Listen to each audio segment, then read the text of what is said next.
Hello, and thanks for joining us. Welcome to the 2021 American Diabetes Association Living with Diabetes Ask the Expert series. Today's topic is navigating holiday stress. My name is Carla Cox, registered dietitian nutritionist and certified diabetes care and education specialist, and your host for today's program. Our Ask the Expert series is all about answering questions from our listeners, so start getting your questions ready. For those of you on the phone, press *3, that's *3 on your keypad, and an operator will collect your question and place you in the queue so that you may have the opportunity to ask your question live. To participate online, type in your name and question in the fields below the streaming player. Press the Submit Question button and your question will come directly to us. Stay with us through the hour and you will learn useful tips to help you live well on your journey with diabetes. In addition, we invite you to provide us with your feedback in our 5-question survey at the end of the event. Okay, now a little bit about why we're here today. Because of the link between diabetes and heart health, the American Diabetes Association, in collaboration with the American Heart Association, has launched No Diabetes by Heart, with support from founding sponsors, the Boehringer, Ingelheim, and Eli Lilly and Company Diabetes Alliance, and Novo Nordisk, as well as national sponsors Santa Fe, AstraZeneca, and Bayer. The No Diabetes by Heart initiatives provides tools and resources for people living with type 2 diabetes to learn how to reduce the risk of cardiovascular disease. As part of the initiative, the ADA is holding this free educational Q&A once a month. We'll cover information and tips to help you take charge of your health. The health and safety of all those we serve at the American Diabetes Association is always our top priority. COVID-19 continues to be a public health threat. The American Diabetes Association encourages people with diabetes to get vaccinated. If you have questions about the vaccination, please talk with your healthcare provider. The ADA also encourages people to follow the guidance of the CDC and to contact your medical provider if you suspect that you are showing symptoms or have been exposed to COVID-19. For our most up-to-date information, please visit our website at diabetes.org/coronavirus or call 1-800-DIABETES, which is 1-800-342-2383. And now I'm very happy to introduce our guest for today's event, Dr. Susan Guzman, clinical psychologist who specializes in diabetes. Her clinical focus areas include overcoming barriers to management, family issues, and promoting attitudes that support living well with diabetes from diagnosis through the entire lifespan. Dr. Guzman is co-founder and director of clinical education services at the Behavioral Diabetes Institute, BDI, the first nonprofit organization devoted to the emotional and behavioral aspects of living with diabetes. Susan, why don't you tell us a little bit more about yourself? Hi, I'm Susan Guzman. I have been a diabetes psychologist for the last 21 years, and helping people with diabetes learn new and perhaps better ways to navigate the stresses of life with diabetes is my passion. I don't have diabetes myself, but I love hundreds of people who do. And my entire career is devoted to try and address the often unmet, untalked about emotional aspects of life with diabetes. And I'm happy to be here and to take your questions. Thank you so much. And I will add that Susan was with us last December, and we enjoyed her so much that we've asked her to come back. So thank you. As we are waiting for our callers and online listeners to chime in, I'm going to go ahead and kick off with the first question. Why do the holidays seem to add a layer of negative stress to some people?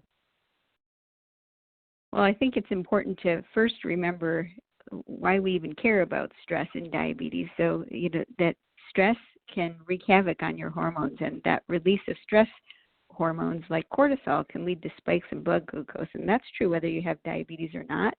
But when you do have diabetes, stress can make getting your blood glucose levels down even harder.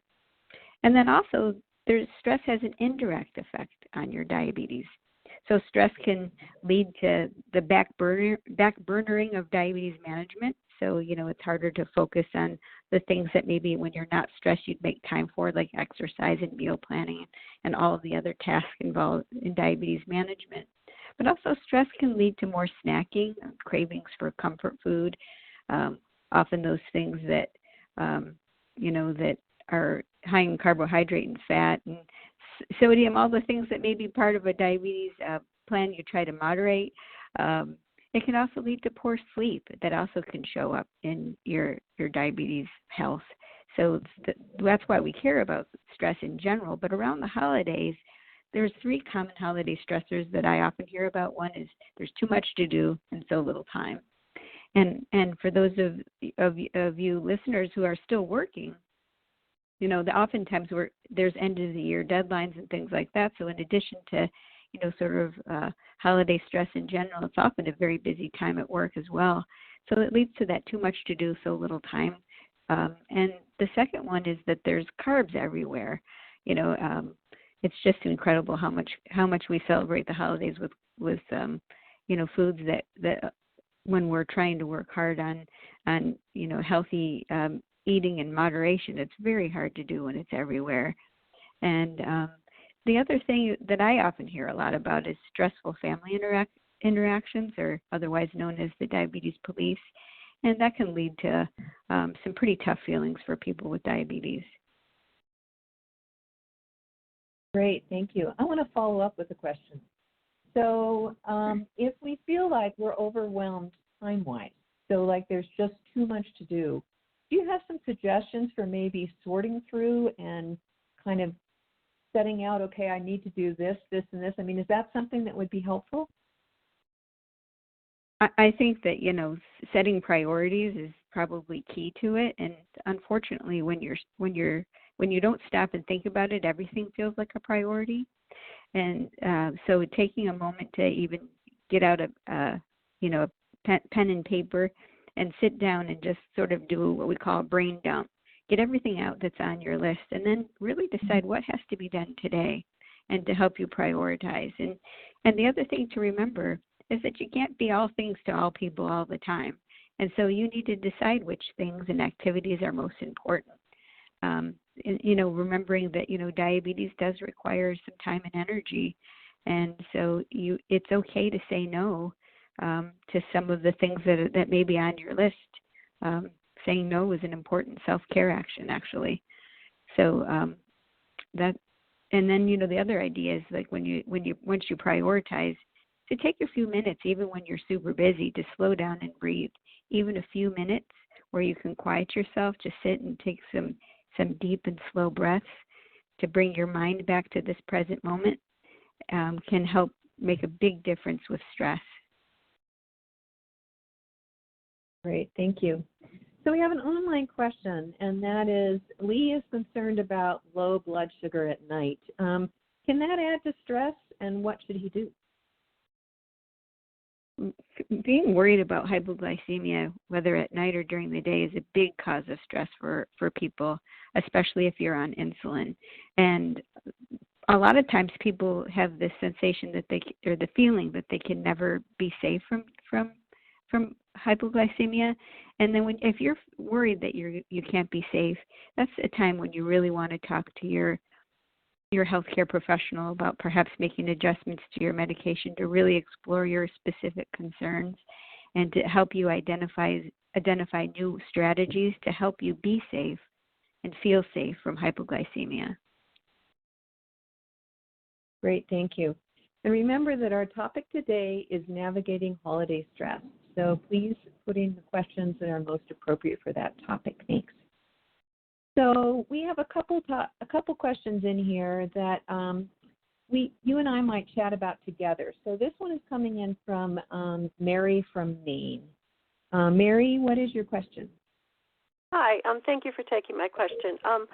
I'm wondering, in terms of adding stress to the holiday and any time, when you are in this time period of COVID, if you don't feel well, I personally had this experience of thinking, I have to get a COVID test, so I had to stop my life and go get a COVID test and quarantine until I got the results 3 days later. And I mean, how do we navigate that now in terms of worrying about our diabetes or anything else that we have going on and not are we overreacting, or are we being wise and careful and making sure we don't have COVID? So I wondered what your thinking was about that. Oh, I think that's a great question. And, the emotional side of dealing with COVID, especially if you have diabetes, I think has been under addressed. One of the things that we've learned is that, hearing about diabetes being a risk factor for the last year and a half of more dangerous outcomes from getting COVID, I think has been a huge stressor for people with diabetes. And I think that, when I'm talking to people about when they're making decisions about interpreting their symptoms and do I get a COVID test and should I quarantine and should I avoid that family gathering? I don't know about people's vaccination status. All that thinking is another huge contributor to stress, at least, right now and in the last year and a half especially. I think that, that Carla, you may want to talk about more about the official ADA response. But I just in terms of the stress of it, I always encourage people to think about, know the facts, so know what your real risk is, and then you have to make a decision based on your own comfort level. So, different people have different comfort levels, and I would really respect whatever yours is. Some people are willing to take, knowing that when they know the facts, they're saying, well, I'm willing to go to the party if everyone has been vaccinated. Some people will say, well, I'm willing to take my chances if we're having an outdoor gathering or if there's good ventilation. So everyone needs to make a decision for themselves based on their own willingness to tolerate risk, because we know, basically every exposure we have does increase risk.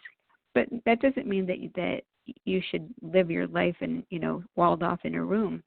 You just have to know what risk exposure you're willing to have and make a personal decision.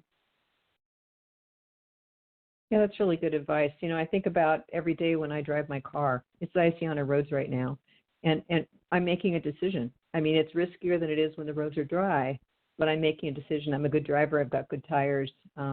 So I think you're very wise in suggesting that we kind of have to think about where our own mindset is. And I think if you're going to be worried and stressed, thinking, well, maybe I should go in, get it over with. I mean, not knowing is not really the answer. So it really depends on you individually. I think that's a great answer. I appreciate that. If you're just joining us, welcome to today's Ask the Experts Q&A, Navigating Holiday Stress. And as a reminder, for those of you on the phone, press *3 on your keypad and an operator will take your call. And we appreciate all you calling in. So we do have another online question, which is a great one. How should I, and this is coming from Kimberly, how should I avoid overeating? I know it's not good for my blood sugar, but I have a few dinners and family gatherings to attend over the holidays. Yeah, so Carla, here's another one we probably can address together. I encourage people to plan ahead for what I call excursions. So, you know that you're going to go to a holiday party and you want to be able to perhaps indulge in things that you maybe otherwise wouldn't. So there's one of the things is to plan ahead. And for example, if you know that you're going to, if you're going to want to indulge in some of the higher carb foods, make a plan for this. So you can think about I'm going to take a walk after dinner. I'm going to, before the party, I'm going to make sure that I'm, allowing for my carbs later in the day. You might, sometimes people find that when they really have a tendency to binge eat, sometimes when there's high carb foods around that they don't normally have, they find it helpful to actually not go hungry so that, you're not starving when you show up, because that just begs for you to want to overeat. So set yourself up for success is the other tip that I would have. So plan ahead, set yourself up for success. Maybe, thinking about planning a low carb day beforehand, and having realistic expectations. Diabetes does allow, there are no, foods that are completely off the list. So you think about the other thing you can do is consider portion size. Like, I'm going to have a piece of pie, but I'm maybe going to have what would be considered a half a slice. Or maybe you say, tonight I'm taking a diabetes vacation, and I'm going to, just allow for that. So, really thinking about, there's no one right way to help stay on track. It's really about knowing what would work for you. What are other times when you have been able to have success, and think about integrating some of those in. I also really like the idea of healthier rather than all or nothing thinking. So sometimes you go, okay, well, forget it. I'm just not even going to pay attention to what I eat tonight and just go for it. And or I'm going to deprive myself of any goodies and just stay on my a very strict diabetes plan. When we know that that healthy diabetes management allows for excursions and treats and even days off when they can be planned and done in a safe way. So I like the idea of it's healthier. Having half of a slice of pie is maybe healthier than a whole slice. But for some people, you might say, you know what, I've planned for this whole slice of pie and I'm going to go for it. So really recognize you don't have to be perfect to live a long and healthy life with diabetes, and watch out for that all or nothing thinking. It's dangerous. That's great. I have to chuckle because as you were going through these, I thought, well, here's something I could add, and you just went right ahead and added it. So I don't have a lot to add to that. So if I was to highlight the 4 points, I think, is 1, don't go hungry before you go, because that's a good way. Well, you go to the grocery store and you're hungry, you buy stuff you don't have on your list, right? Because it's just like that's driving you to buy other stuff. So don't go famished. Have a small stack, maybe a piece of string cheese or something like that before you go, so you're not starving. The second thing that was really good was take smaller portions. The idea of a smaller piece of pie, great, perfect.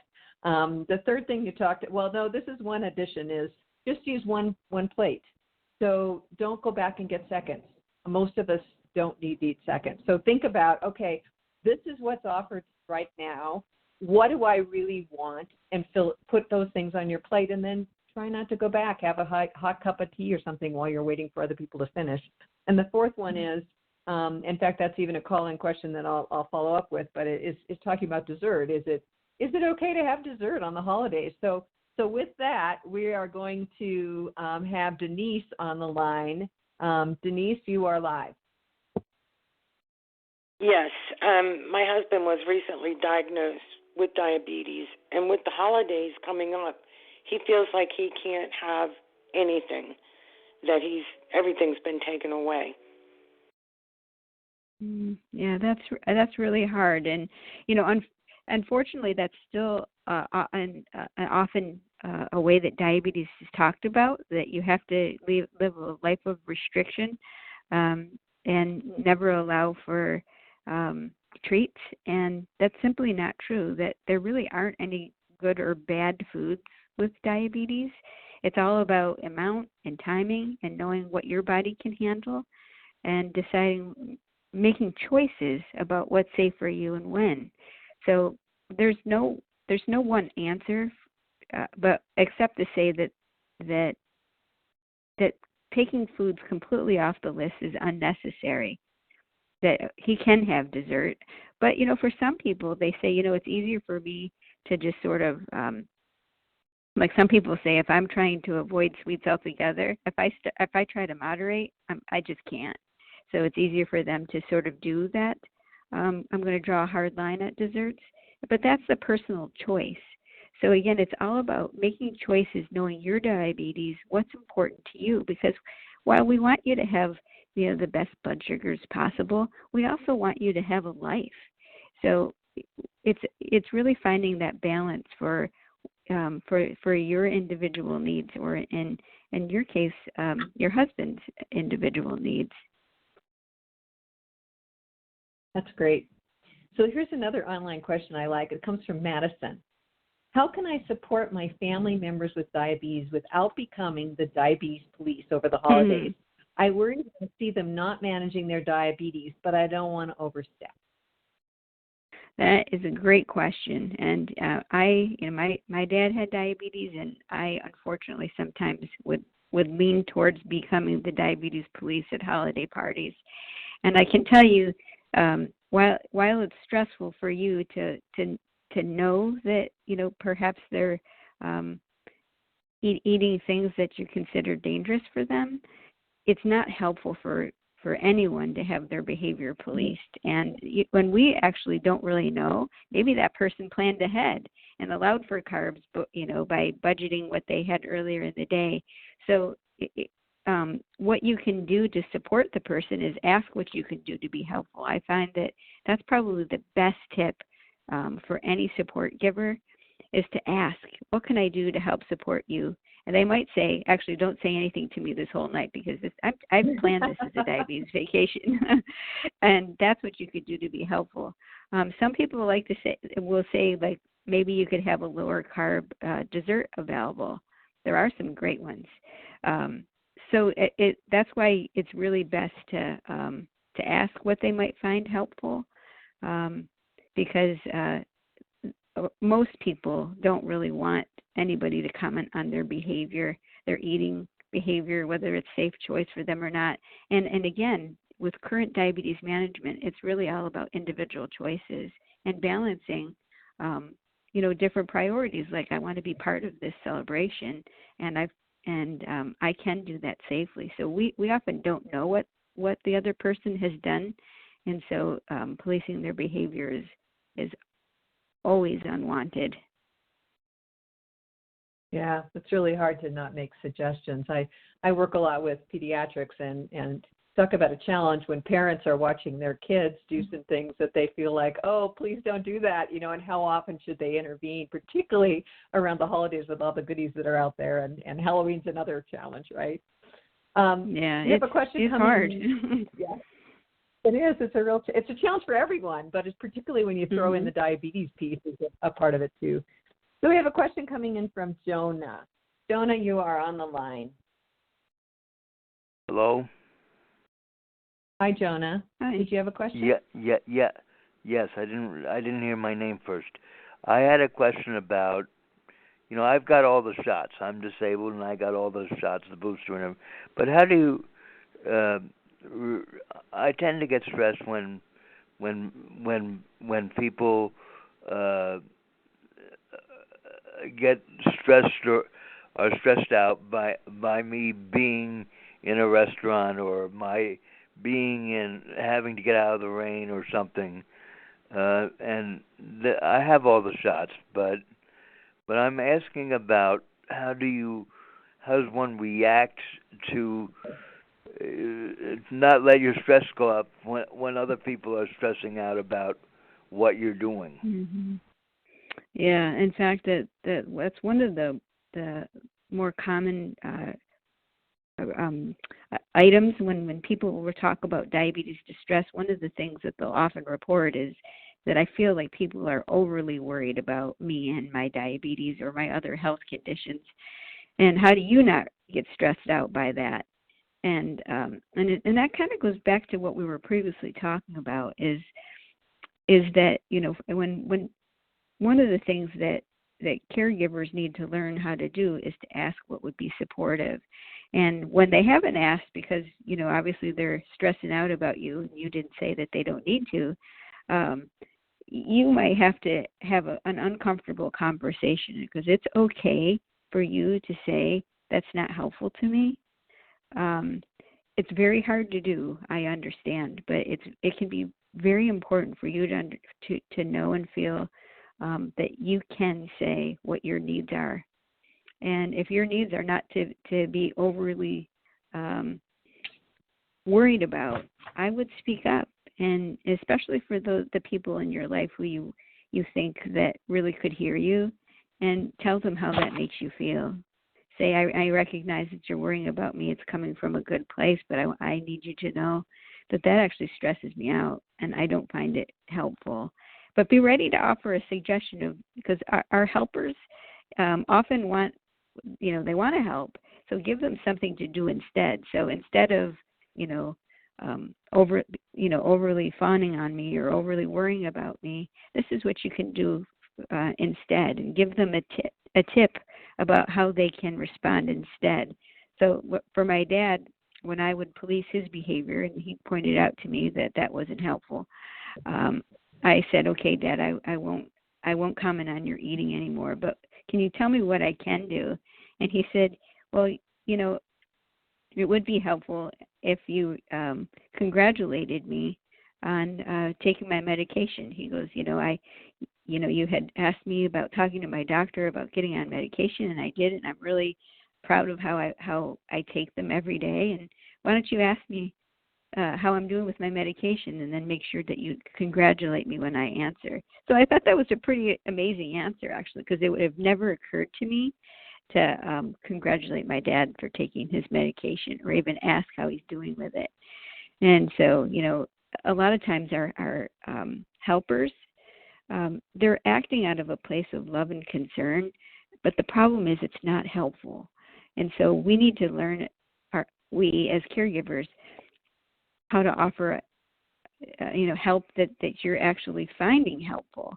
And the only way we can do that is to ask. And if they're not asking, as in your case, you might have to have them have a conversation and tell them what they can do instead. That's great wisdom, and your dad was really thoughtful. I think he really thought through that. How could you help me? I love that. If you're joining us right now, welcome to today's Ask the Experts, Navigating Holiday Stress. Remember that if you're trying to ask a question on the phone, just press *3 on your keypad, and an operator will collect your question and place you in a queue. If you're online, type in your name and question in the fields below the streaming player. Press the Submit Question button, and your question will come directly to us. Remember, today's topic is about the challenges of holiday stress. Okay, so we have a question here that really isn't about holiday stress, but it can certainly be stressful, and I can help you with this one as well. But this comes in online from Vanessa. And the question is, how many DKA episodes should a person have in their lifetime? And to explain that for people that don't know, that's diabetic ketoacidosis. It's when blood sugars are very, very high, and it can cause a change in your blood acidity and be very dangerous. So that can be very, very stressful, especially if it's happening a lot, and especially if it's happening a lot to a child. So maybe approach it from the stress angle, and I can answer that you should never really have DKA. End of statement. So, Susan. Well, I was just from the stress perspective, yeah, you should certainly, DKA is something that should never happen, but sometimes does. And when it does happen, it can be traumatic. So it's probably the highest level of stress a person can experience is to have, anything that requires an emergency response. And that can be, an intensely stressful response that actually can be a trauma. And so in terms of, if we're going to, make an order of things that are high on the stress list, that would, a DKA experience would be very, very high for most people. And obviously the goal is to never have that experience. Yeah. So, DKA can happen, but generally can be avoided. And if it's happening more than rarely, you really need to talk to your diabetes educator and healthcare professional to see, and possibly a psychologist or a counselor, if those things are happening because not just because your medication isn't correct, but because you're not making choices that will help prevent it. So it might be good to seek some added help because that should not be happening. Yeah. So we have another really good question. And this comes in from Tammy. Tammy is from New Haven, Connecticut. Hi, how are you? I'm calling because I have been pre-diabetic, then I brung it down. Last time I seen my doctor, it was in November 4th, and I was down. And now I'm starting to go back up. I was wondering, because I'm eating the same type of food, is there any kind of statistics about weather, not just holidays, whether when your blood sugar changes from one thing to another? Because I know stress can make you have different readings. So is there anything far as weather? Do people in the colder weather have higher readings? That's what I'm asking, because I'm trying to figure out what's going on. You know, I'm writing down everything. I'm doing a log. I'm trying to understand, why am I going up when I'm eating the same food that bring me down? Mm-hmm. Yeah, that's a good question. There's nothing that I've ever heard about the changes in temperature, but certainly stresses. But, you know, again, just thinking sort of more generally, that we know that that the natural course of developing diabetes is that, you know, despite your best efforts, while there, you know, we still talk about postponing, possibly preventing diabetes, you're working really, really hard. And when you see your numbers going up, it can start to feel like you're to blame. And that's what diabetes does, and that's what prediabetes can do. And that's not your fault. That's your body changing. And the idea is to match whatever you need to do to your body's needs. And oftentimes that does mean not just working on your food and your physical activity, but it may mean that you need to add a medication to help your blood glucose stay in a safe place, because that's the real goal, is, are my numbers in a safe place? And sometimes, and oftentimes, it does require additional treatment changes, including changes that may involve a medication. Carla, did you want to add anything to that? I think that's absolutely right. I think that the frustrating part is that the evolution of diabetes, you can slow the progression, but it's very difficult to halt it. 50% of people diagnosed with type 2 diabetes eventually end up on insulin, and many of those are not people that are just eating everything they want and not exercising. They're people that are often trying to really manage well, and it's the progression that happens. So, yeah, just if numbers are going up, seek help. You know, the other thing to think about is when it gets cold, sometimes, and I don't know what your regimen is, but sometimes people will not exercise as much either. You know, you look outside and it's raining, or it's cold. We've had weather as cold as 8 degrees so already this year, and so it's harder to go out in that. And so that can contribute, because that is one piece of the diabetes management puzzle, right, is when you exercise, it can help lower those blood glucose numbers. So that's another thing to consider. But yeah, Susan's absolutely right. I think the frustrating part is when you're dotting all your I's and crossing all your T's, and it still progresses. But you know, there's meds out there, and the important thing is to manage it and get those numbers into target range of 70 to 180 most of the time. And so whatever method there is to get it there, whether it be lifestyle changes, oral medications, or insulin, that's what we need to do. Yeah, the important thing that I just wanted to add one more thing. The really important point of that is that when that happens, it's not your failure. That's your body changing. Yeah, absolutely. So I had a question here, and then I see that it has disappeared from the screen, but I'm going to ask it anyway. And that is, what would be, you've mentioned this a little bit before on another question, but this individual loves sweets and is trying to figure out how to avoid them or avoid large quantities. So could you just touch on that again? If they go to a holiday celebration and there's, you know, cheesecake and chocolate cake and chocolate mousse and all these things, what can they do to help them, regardless of whether they have diabetes or not? Really, right? None of us should be eating all that stuff. So what kind of plan ahead things would you suggest? Yeah, so like in general, I'm one of those people too, and so I work with my family to make my home a safe place. So if it's around, and especially if it's out, like if it's on the counter, it's very hard for anybody to just say, well, I'm going to rely on, you know, self-control, because, you know, a lot of, you know, we are visual animals, and if we see it, we're going to want it. So I recommend that, you know, making your home a safe place. But that doesn't mean that you have to make a rigid rule that you, for example, if you love Oreo cookies, you don't have to say, well, I can never have them anymore. but you don't buy a big package of them and bring them home and put them on your counter. So you might say, well, I'll buy the individual snack size, a small package of them, and keep them in the cabinet. And anytime you can add like 2 layers in between you and the thing that you want to have some self-control over.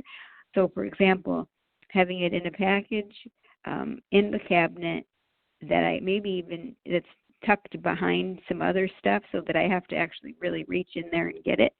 Anytime you can add 2 steps, that actually decreases our impulsiveness. So there's ways that you can even have it in your home and have it be actually a little more work, if you will, to get it, and that can help. But, I really like the idea of having your home be a safe place. So when you're at a party, you have no control over that. So again, that's back to the idea of planning ahead, allowing first. I like the one trip idea, Carla, with a small plate where you decide what you really want to spend your carbs on, if you will, and enjoy it. Yeah. Enjoying it's a big thing, and not feeling guilty once you eat it. so you need to make it a choice that's something you're going to enjoy. So listeners, are you familiar with the Diabetes Self-Management Education Program? Diabetes education programs provide services that focus on your concerns about diabetes and will empower you with the knowledge and skills to manage it. And they link you to support resources in your community. You can find an ADA-approved program in your area by clicking on the Find a Program link on our webpage, diabetes.org/experts, or you can call the toll-free number 1-800-342-2383 to find a program near you. Diabetes education programs usually require a referral from a healthcare provider, so start asking your healthcare team. Many are now in virtual format, so you can be involved from your own living room. And I think, sadly, it's a very small percentage of people that have diabetes that are referred to a diabetes program or to a diabetes educator. And I strongly encourage everyone who has type 1, type 2 diabetes or different variations of that, MODI, et cetera, to seek a diabetes educator and ask for that referral, because I think it helps a lot. It really individualizes the program for you. So I encourage you to do that. So I have a question. This comes in from Clarence from Atlanta. Good afternoon, and thanks for taking my call. My thing is, I've been invited to Christmas dinner. I am a recovering alcoholic as well as a type 2 diabetic, and my problem isn't so much avoiding the sweets. I can do that kind of easily, but I'm a starchaholic. How would I go about not going crazy with the starches? Because I know they can be more dangerous than the sweets. Yeah, and congratulations on your recovery. Thank you. But starches are, and Carla, you can chime in here, but starches are carbohydrates. So carbohydrates are really what turns into the glucose in your body. So whether it's candy or sweets or starches like good old potatoes, they all turn into carbohydrates and glucose in your body. So they're all things that people with diabetes are paying attention to manage their blood glucose. So in the same kind of tips about how do you deal with those. So again, if you know that you're an all or nothing thinker, which means that it's easier for me to not have any than to try and moderate, then you're really going to want to plan ahead to think about one small serving of mashed potatoes isn't going to cut it for me. Once I sort of start going there, I can't stop. If you know that about yourself, then you're going to want to decide what kind of foods that would be safe for you. Just like if you were going to be going to a party where alcohol would be served, you would want to make sure that there was beverages there that you could drink. And so the same is true about planning around carbohydrates, including starches. So like I'm going to have the protein, the meat. I'm going to have the salad, so that I can have my veggies.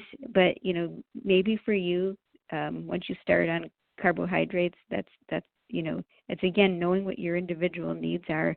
Plan ahead, ask for support, and make sure that you congratulate yourself when you make a choice that serves your needs, because a lot of times these choices can make you feel like you're deprived when you're really doing this for your overall health. So make sure you congratulate your own choices. That's good. So what would you think if he had a good friend that knew he had diabetes and really understood the stress that he has with this? If they went together to a party, what would you think if you said to that individual, would you please dish up my plate for me? I just want to make sure I have some potatoes, but don't give me a lot. And then I want more meat and vegetables. So that the challenge of not going back and spoon after spoon on, maybe giving that autonomy over to a good friend if it was somebody who felt comfortable that they are not the diabetes police. Yeah, that's a good idea, I think. As long as sometimes people, it's hard to find a support person sometimes that can support choices like that, because I've noticed that sometimes people will do one extreme or the other. They a lot of times when I've heard from people when they're asking for support, they'll say, the extreme of you don't need to have any, or the other extreme, which is just go for it. So you have to really make sure that you explain what you need and ask for, ask someone who you really think would honor your choice. Yeah, that's good. Yeah, it is hard. It would have to be someone that's close to you and appreciates your challenges, I think. So I have another question for you. I think we concentrate a lot on food over the holidays, and that's fine. We all like to be part of that. I can remember my mother used to come, and I don't know how many batches of cookies she made for our family, which we obviously didn't eat all those cookies, but that was her thing. So I get that. But what are some other things that people could plan to make it more of an active holiday? I mean, one of the things I always think about is what if they split up and did a couple groups of walkers, or what are other things you think about of the holidays that they could enjoy besides just eating? Well, one thing that we do in my family a lot is we play games, and some of them are, they're certainly not as active as a walk, but charades and Pictionary and just other things that people can do besides eat. Obviously that's most of the holidays in most cultures focus around food, but yeah, I think that's really tough. But yeah, physical activity, but other ways that people can enjoy their time together that don't revolve around food is hard. But I think games is a good one. Carla, I like your idea of going for a walk. I guess that would depend on the weather where you live. Yeah, bundle up, I guess, is the answer to that. Make sure you give everyone a scarf for Christmas. Ice skating. We have ice skating here. We have an ice skating rink. I mean, that's another thing for children that are there, and going and observing them and cheering them on, or making a snowman. I think we need to think outside the box if it always has to be about food, right? Yeah, definitely. Yeah. If you could use support throughout the year, there's a few resources you might want to check out. One is the Living with Type 2 Diabetes program, where participants receive information through email and e-booklets that provide support and information on emotional health, eating healthy, and physical fitness, tips on managing and living well with type 2 diabetes, as well as opportunities for support online and in your community. The link to sign up is on our registration page, diabetes.org/experts. Okay, we have another question. This seems to be a common theme, and this comes written in from Abhishek. I'm sorry if I didn't pronounce that right. How to avoid hyperglycemia in celebration time. So was that hyperglycemia? Yep. So high blood sugar. So how to avoid? So in other words, how do you avoid high blood sugars? So just think about what goes into hyperglycemia in general. There's we call them the 4 M's. So meal planning. So foods that affect your carbohydrate. Movement. So physical activity can bring your blood glucose, can make changes in your blood glucose. Medication, so making sure, are you on the right medication and are you taking it? And the other one is mood. And so what we're talking about today is, that stress can affect blood sugars both directly and indirectly. And also sleep. So we put sleep in the mood category. And thinking about the timing of all those things too. So how they all fit together can also impact hyperglycemia.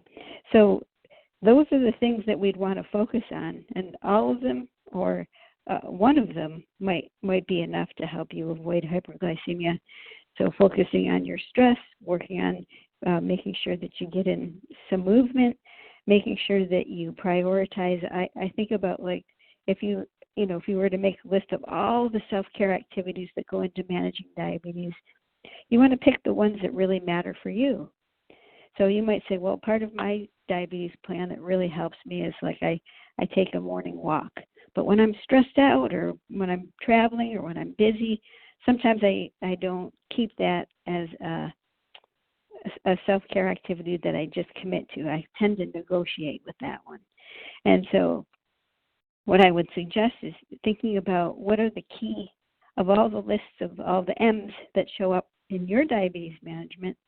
What are the key ways that you have success with your diabetes, and making sure that those are the non-negotiables. So no matter what, I'm going to make sure that I take my medication every day, and I'm going to try to get in some form of physical activity, and I'll let anything count, even if it's 15 minutes. It counts. It matters. And so thinking about all of the M's, if you will, that affect your blood sugar, because everybody's different, thinking about what are the key ways that you manage your diabetes, and making sure the ones that are key are non-negotiable. No matter how stressful things get or how busy you get, those are the things you're going to make sure no matter what you do. That's great advice. So here's another online question. Why do I feel so stressed out over the holidays when my family is so happy? I think that's a great question. Yeah. Well, I think, again, it goes back to those, what are the original, the stressors that we talked about at the very beginning. It's, so much to do, so little time. And when you have diabetes, you have an additional job that other people don't have. Carbs everywhere. For some people, that's not a problem. If you're working on your weight or your blood glucose, that could be a real problem. And then stressful family interactions. Some things, I don't have diabetes. Nobody polices me on my thyroid problem, right? So and diabetes, for some reason, makes people feel entitled to comment on your eating behavior and other healthcare behaviors, and that's really stressful. So I think, having strategies for how to prioritize your diabetes, how to handle the carbs, and have a plan for how you're going to handle stressful family interactions can help people with diabetes enjoy the holidays more and have them be less stressful. We have a question on stress that really has a different twist to it, but this comes in from Patrick from Somerset, New Jersey. Patrick. Oh, hi. I'm 82. I've been diabetic for 30 years. I've got it under pretty good control. I've lost my wife 2 years ago, and when the holidays come, I don't get stressed. I just get very, very depressed. And I was wondering if that will affect my blood sugar levels, and if there's anything I can do to maybe help relieve the stress a bit. Not the stress, the depression. Thank you. Right. And I'm sorry for your loss. Grief And grief around the holidays is really hard, and it is a different kind of stress. And it's also very normal to miss people that you've lost around the holiday season, and it actually could make them feel sad rather than joyful. I would say that I wouldn't worry so much about how the stress affects your diabetes as to make sure that you're getting good support for your loss during this time, and having the people in your life know that this is a particularly hard time for you. Depression may be more common in people with diabetes, and when it does show up, it can be particularly problematic because, if you feel like it's hard to find joy in life, it's certainly going to be hard to prioritize, all the tasks that go with diabetes management. And a resource for help, you may consider, if you're thinking about, you may want to address this individually and with some counseling or talk therapy. The American Diabetes Association actually has a mental health directory for people that have demonstrated some basic competency in diabetes. So they may not be experts in diabetes, but they have done some training to at least demonstrate some basic competency in diabetes, and they have a directory where mental health professionals are licensed by state. For example, I'm in California, so I'm only licensed in the state of California. So the American Diabetes Association has this mental health directory, and they have people that you can do a search by state and by location. So that's another way that you might get support if you don't have, friends or family that are helpful during this difficult time. You might be able to get professional help so that you have a safe place to discuss these tough and normal feelings. That's great. At the conclusion of the Q&A segment, you are welcome to stay on the phone or online to complete a short 5-question survey. Your feedback is very important to us and will help to inform on future planning. You've been asking great questions, and we hope you will participate in the closing survey. Okay, we have time for 1 or 2 more questions. And so if we make it through the holidays and survive with a smile on our face, so January 1st comes. What is your recommendation for looking forward in managing and minimizing stress and those things as we start into 2022? Do you have some like a reboot? A reboot. I'm not a big fan of like New Year's resolutions or anything like that, but I do like the idea of a reboot because it's never too late to start, and you can let small things matter.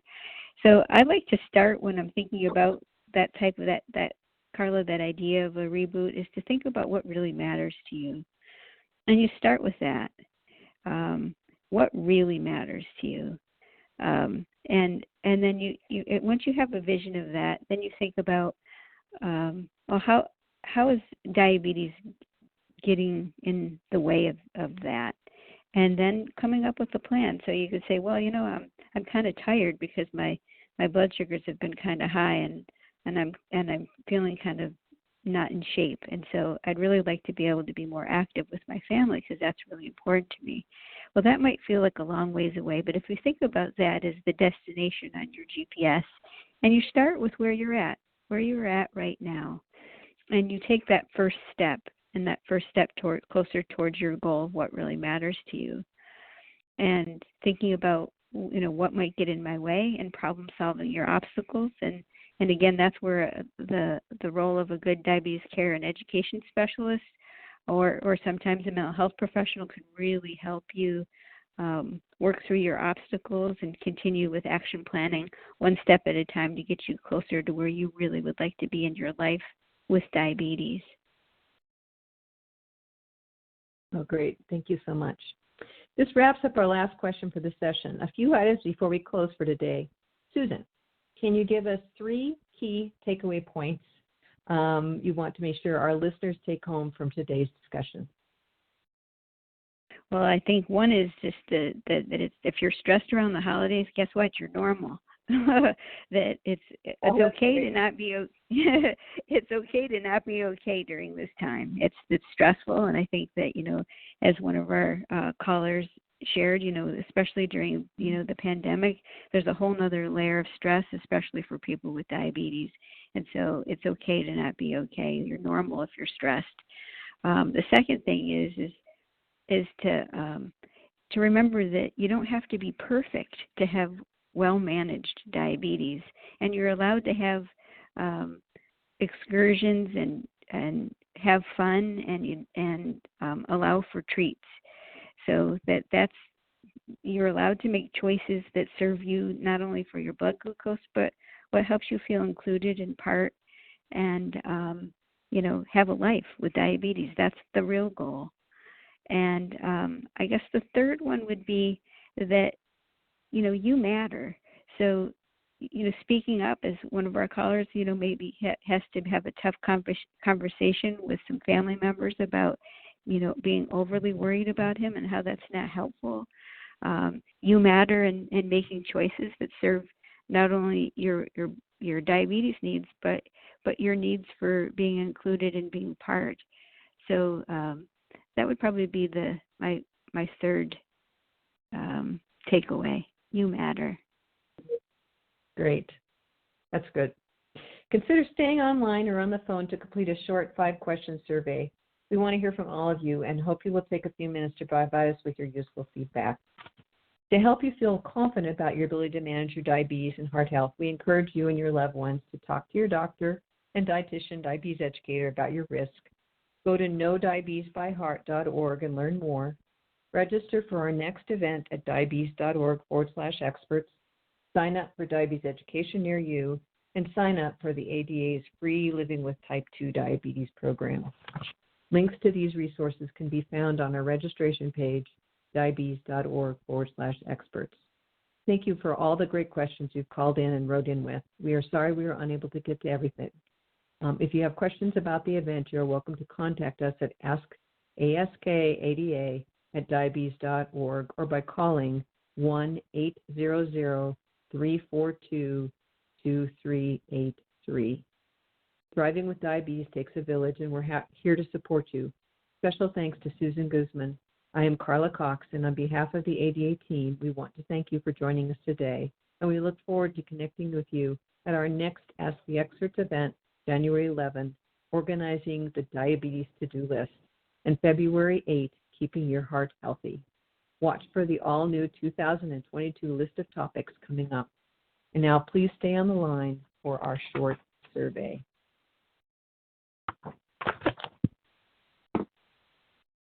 Thank you for joining us today. We appreciate your feedback on today's events. To provide your responses, press the corresponding number on the keypad of your phone. For participants online, please click on the poll section below the Ask the Question form and click to submit your response. Okay, here's question number 1.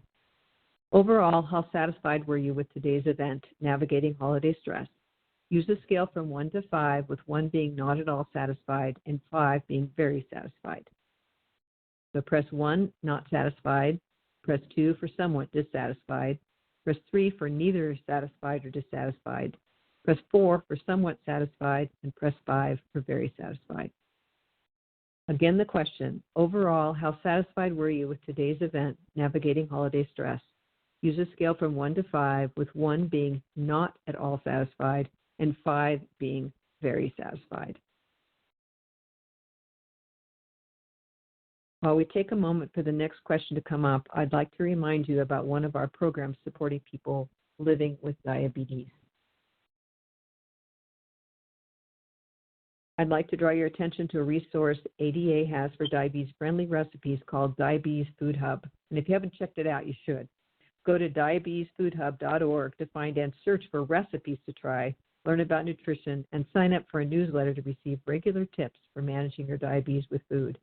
Again, the website is diabetesfoodhub.org. It's a winner. Okay, on to our next question. Number 2. To limit feelings of negative stress around the holidays, consider press 1 for taking a walk, press 2 for planning ahead for portions of carb-rich foods, Press 3 for being realistic about blood glucose goals, and press 4 for all of the above.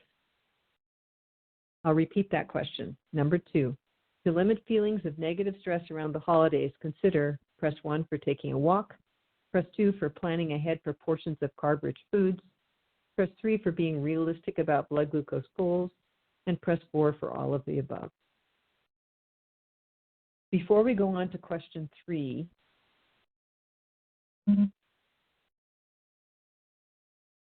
we would like to let you know that if you've missed a part of today's event or would like to listen again, we now have full recordings available on our website. Go to diabetes.org/experts and click on the past recordings from all previous calls. Here's question 3. Feelings of stress around the holidays when you have diabetes is common. Press 1 for yes and press 2 for no. And I'll ask that again. Feelings of stress around the holidays when you have diabetes is common. Press 1 for yes and press 2 for no.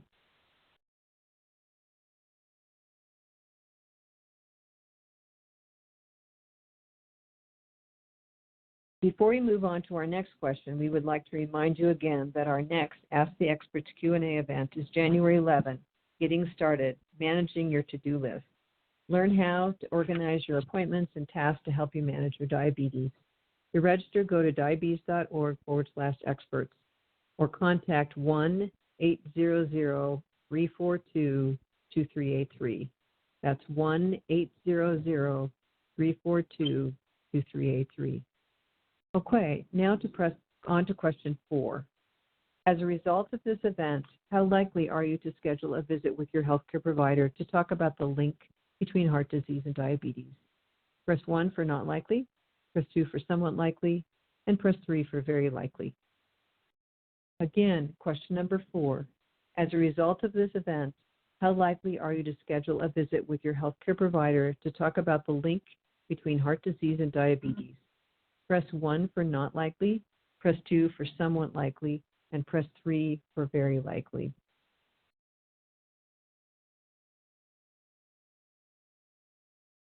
Okay, and here is our final question. As a result of this event, how likely are you to sign up for or continue to participate in a diabetes self-med education program? Remember, diabetes education programs usually require a referral from a healthcare provider. Press 1 for not likely, press 2 for somewhat likely, and press 3 for very likely. Again, as a result of this event, how likely are you to sign up for or continue to participate in a diabetes self-management education program? Remember, diabetes education programs usually require a referral from a healthcare provider. Press 1 for not likely, press 2 for somewhat likely, and press 3 for very likely. And I will also add that a link to find an ADA recognized diabetes education program can be found at the bottom of our Ask the Experts webpage, diabetes.org/experts, or you can speak to a member of our call center at 1-800-342-2383. Thank you for staying with us and providing your feedback on today's event. We offer many thanks to our expert, Susan, as well as our support vendors and sponsors in No Diabetes by Heart collaboration. This concludes today's program in the Ask the Experts Q&A series. Please check out our website for recordings from this event and additional resources. And lastly, if you have any additional feedback for our team, please stay on the line to leave a message. Thank you.